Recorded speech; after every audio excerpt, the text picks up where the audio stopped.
Ang daming problema sa mundo, no? Mapapaisip ka na lang kung kaya mo ba yung lagpasan. Lahat na yata ng problema naranasan ko eh. Pero may isang tao nagpamulat sa aking mga mata sa tunay na realidad.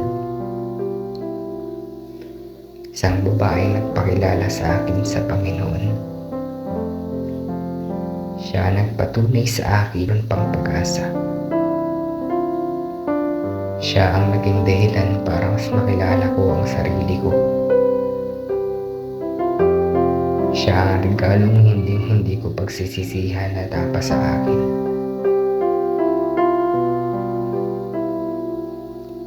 Pero lahat pala ng yun ay panandalian lamang. Ang bilis sa akin. Miss na kita. Panginoon, ikaw na ang bahala sa kanya.